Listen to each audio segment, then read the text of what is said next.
just like the other 7 teams in the Premier League of Belize, they sign on that the referee decision is final. And this is not something only here in Belize.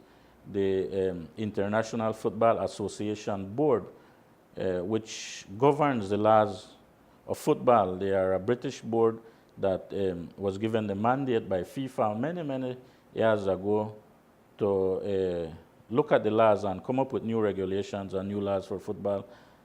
Their rules are basically our rules of the game, and you can't challenge it. So B.D.F sent in a protest. I believe the protest board put it aside. So the next process is they could appeal. As far as I know, they sent in a notice of appeal to the Football Federation of Belize.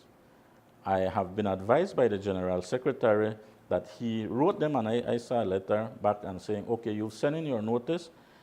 If you look at the regulations, you have 48 hours to send in the grounds of your appeal. What are the, because you can't, now you are appealing the decision made by the protest board of the PLB.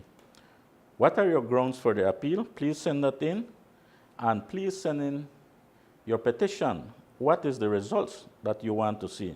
Some people are of the opinion that the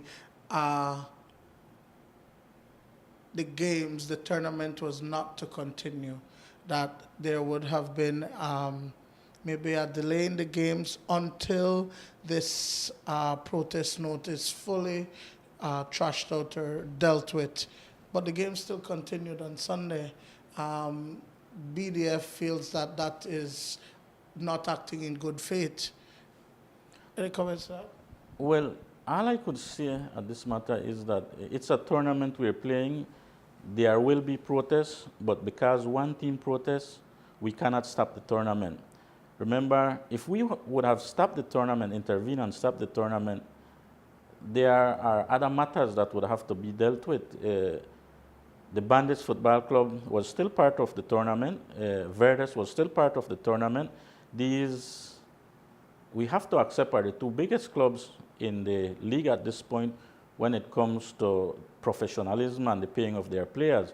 I am not privy to the information about how much they pay their players, but I could fairly give a guesstimate that they are paying somewhere in the vicinity of $7,000 and $8,000 a week on salaries. So if we stop the game for 1 week, you are looking at $15,000.